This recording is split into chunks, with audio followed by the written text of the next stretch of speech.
এই শোনেন, বাইকের মালিক আপনি না? আপনার বাইক চালাইতে কে কইছে একটা গাড়ি ঘুরাই দেন না? শেষ পর্যন্ত এই ছেলেটার আই না। এই সাহেল, এটা আলগিদা ফালাই দেওয়া রাস্তার মধ্যে।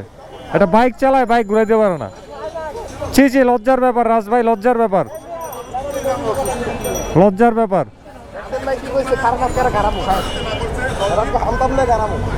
টান দাও। আরে আল্লাহ, দারুণ সুন্দর এটা নাম্বার পড়ছে তো, ঢাকা মেট্রো। এটা এই যে সামনে, এটা 69 19 71, মারাত্মক হিস্টোরিক্যাল একটা নাম্বার পাইছে উনি। 69 19 71 ঢাকা মেট্রো হা ওয়ান্ডারফুল ওয়ান্ডারফুল। 69-এর গণ অভ্যুত্থান আর 1971 সালের মুক্তিযুদ্ধ সব মিলে হচ্ছে এই ভদ্রলোকের নাম্বারটা। এটা কি বাইকে? এটা মনে হচ্ছে ডিসকভার 125। হ্যাঁ ঠিকই আছে, এটা ডিসকভার 125ই। আরে ওনারে তো নামায়া মানে কোলাকুলি করা দরকার ছিল, পারা যাচ্ছে না, পারাতে গেল না। যাক, চমৎকার কিন্তু ঢাকা মেট্রো 1971, চমৎকার। পুরোটাই হচ্ছে ইতিহাস, একদম আগা থেকে মাথা পর্যন্ত।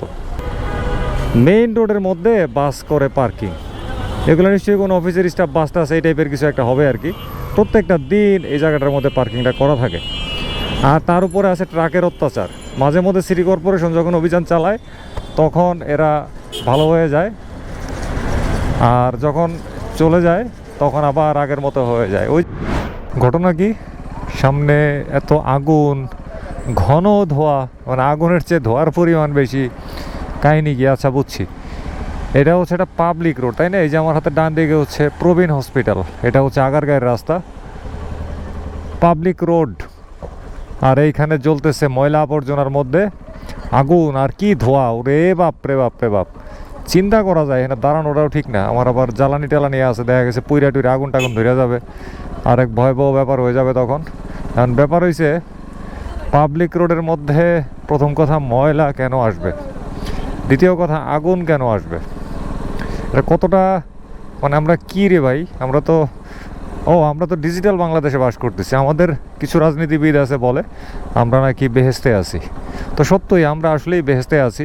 যেরকম এই যে আমি একটু আগে একটা বেহেস্ত থেকে আসলাম, আইসা এই যে এখন আর একটা বেহেস্তে ঢুকলাম।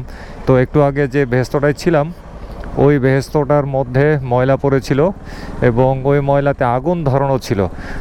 ময়লা পোড়া ধোয়া খেতে খেতে ওই বেহেস্ত থেকে বের হয়ে আসলাম, এবং এখনও কিন্তু আমি এই রাস্তাটাতেই আছি।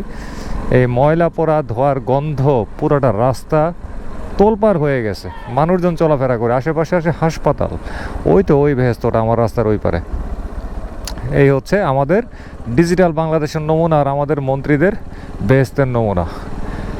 কত উন্নয়ন হয় তাই না, হাজার হাজার কোটি কোটি টাকা ভেঙে ফেলে, অথচ সামান্য একটা ব্যাপার, ময়লা পাবলিক রোডে থাকবে না, আগুন ধরানো হবে না। এটা করা কি খুব বেশি কঠিন কাজ? একদমই কঠিন কাজ না। আসলে এটার গুরুত্ব দেয় না, এটার দিকে তাকায় না। এটা যে একটা প্রয়োজন সেটার দিকে তাকায় না। এই হচ্ছে আমাদের ডিজিটাল বাংলাদেশের নমুনা। কাহিনী কি, একটা পিকআপের সামনে একটা ফেজার রাইখা মনে হয় তুলকালাম কিছু হয়েছে, নিশ্চয়ই হয়েছে। ভাই কি হয়েছে? ওরা বুঝতে পারছি, হয়তো ভাই যে এই ফেজারটা এই ডান পাশ থেকে বাম পাশে যাবে, এখন ওইদিকে ছিল এই পিকআপটা, সরি কভার্ড ভ্যানটা। তো মোটরসাইকেলটা কভার্ড ভ্যানের সামনে দিয়ে সম্ভবত একটু ফুচুত ফাচুত করে যেতে চাচ্ছিল। ফুচুত ফাচুত করে যেতে গিয়ে একটা অপ্রীতিকর কিছু ঘটে যাওয়ার মুখে পড়ে গেছিল। তারপরে ওই লোকটা, অর্থাৎ মোটরসাইকেলওয়ালা, দেখি তো পিকআপটা পেছনে আসছে। তারপরে ওই মোটরসাইকেল চালক সম্ভবত এই কভার্ড ভ্যান চালকের সাথে একটু দাপট দেখাইছে আর কি, যেটা সাধারণত আমাদের দেশের মোটরসাইকেল চালকরা, রাইডাররা অন্য পরিবহনের যানবাহনের সাথে করে থাকে আর কি। আসলে আমাদের মোটরসাইকেল চালকদের দাপট কিন্তু অনেক অনেক বেশি। একে তো আমরা স্বাধীন পরিবহন, তার উপরে আমরা অনেক মোটর বাইক রাইডাররা আছি, তারা মনে করি যে রাস্তায় আর কোনো যানবাহন নাই, পুরোটাই হচ্ছে আমার যেদিক দিয়ে খুশি যেমনে খুশি চলে যাব। আর এই ধরনের মানসিকতা থেকে কি হয়, অন্য যানবাহনের সাথে রাস্তাঘাটে প্রতিনিয়ত এই ধরনের ঘেঁষাঘেঁষি কেঁচাকেচি মানে খুনসুটি অবস্থা আমরা দেখতে পাই। আবার অন্য পরিবহনের যে দোষ নাই তা কিন্তু না, আছে, কিন্তু আমাদের মোটর সাইকেল চালকদের মধ্যে এই ধরনের মানে কি বলা যায় শৃঙ্খলা ভঙ্গের যে চিত্র, এইটা অন্য পরিবহনের তুলনায় আমার কাছে একটু বেশি চোখে পড়ে। যদিও আমি মোটরসাইকেল চালাই, কিন্তু ভাই আমি এত পক্ষটাই না, এত কথা বলতে পারবো না। আমার কথা বলতে হইলে সবাই নিয়েই কথা বলতে হবে, মাফ করবেন কেউ যদি মনে কষ্ট পান। হ্যাঁ, অন্য পরিবহনও কিন্তু অনেক রুলস ভায়োলেশন করে। এর মধ্যে একটা হচ্ছে রিক্সা, সেটা জ্বালানি চালিত না, কিন্তু এরা হচ্ছে মানে অজ্বালানি চালিত যানবাহনের মধ্যে সবচাইতে বেশি রুলস ভায়োলেশন করে। এদের গিয়ে দেখেন অনুমোদনই নাই সিটি কর্পোরেশন থেকে, এরকম লাখ লাখ রিক্সা ঢাকা শহরে ঘুরে বেড়ায়, কিন্তু অনুমোদন নাই কিন্তু রাস্তায়। তাহলে এটা তো আরও ভয়াবহ ব্যাপার। তার উপরে উল্টা পাল্টা যেদিক দিয়ে খুশি খোঁচায়া মোচায়া তো চলতেই থাকে। তো রিক্সা যদি আবার মোটর সাইকেলের মতন জ্বালানি চালিত হইতো, তাইলে কিন্তু আমার এই কথাটা মোটর সাইকেলের ঘাড়ে থাকতো না, আমার কথাটা চলে যেত তখন সোজা রিক্সার ঘাড়ে। মোহাম্মদপুর বাস স্ট্যান্ডের এই এলাকাটার মধ্যে আসলে রিক্সার ভয়াবহ একটা অত্যাচার দেখা যায় যে কোনো সময়ে। বিশেষ করে এই যে আমি সামনে এখন যাচ্ছি হাতের ডান দিকে, এই যে আমি এখন যে পাশটায় এসে দাঁড়াইছি, এই পাশটার বরাবর ওই যে একজন নবাবজাদা দাঁড়ায় আছে, এদিকে আসবে আর কি, উনি উল্টা যাবেন। ক্লিয়ার কথা? ক্লিয়ার না ভেজাল আছে? অথচ এখানে কিন্তু ট্রাফিক পুলিশ আছে, তাকে কিন্তু কিচ্ছু বলছে না, ঠিক আছে, কিচ্ছু বলছে না। ভেতরে একজন যাত্রী আছে, দেখি তো তারা জিজ্ঞেস করি তো এটা উল্টা যাওয়ার রাস্তা কিনা, দেখি সে কী বলে। তাকে এখন জিজ্ঞাসা করবো, এই মামা এটা কি উল্টা যাওয়ার জায়গা? এটা কি উল্টা যাওয়ার জায়গা? এটা উল্টা যাওয়ার জায়গা বুঝো না? মাথায় এটা নাই?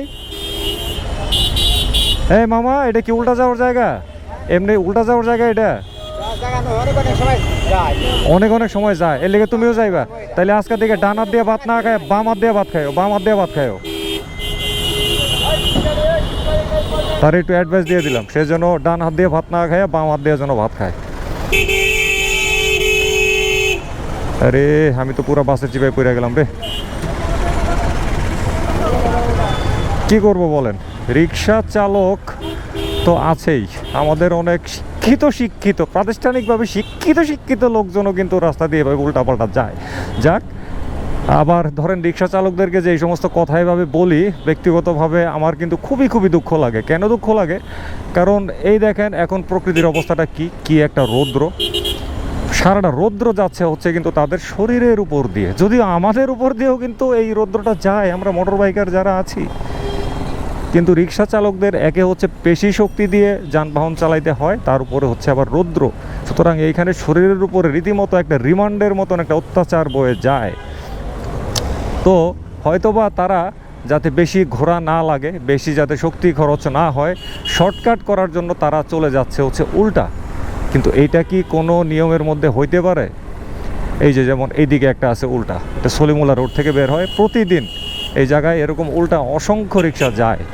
যাই হোক, তো শর্টকাট যাওয়ার জন্য হোক আর কষ্ট কম লাগার জন্য হোক, তাই বলে কি কোনো পরিবহন যদি উল্টা যায়, এটা কি কোনো রুলস হইতে পারে? রিক্সার জন্য আলাদা ব্যবস্থা করুক, অবৈধ রিক্সাগুলো তুইলা দেখ। আমি যে সমস্ত রিক্সা চালকদের সাথে এখন কথা বলছি, গিয়া দেখেন এদের অনুমতি আছে কিনা সিটি কর্পোরেশন থেকে, একটারও নাই। এইভাবেই চলতেছে আমাদের স্বপ্নের সোনার বাংলাদেশ। আমাদের দেশে কি শুধু সোনা ফলে? আমাদের দেশ এমন একটা দেশ, এখানে সব কিছু করা যায়, সব কিছু, শুধু মন থেকে চাইতে হবে যে আমি এটা করব।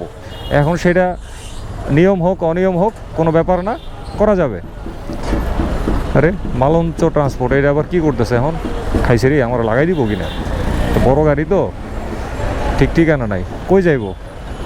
বুঝছি, সে ইউটার্ন করবে, ডান দিকে যাবে, কিন্তু তার এই ডান দিকে যাওয়ার উচিলায় এই রাস্তার মধ্যে কিন্তু রীতিমতো একটা জটলা বাইকে যাবে। আরে আমার মনে হয় লাগাই দিব। ভয়াবহ অবস্থা না, বাইচা গেছি রে, বাইচা গেছি।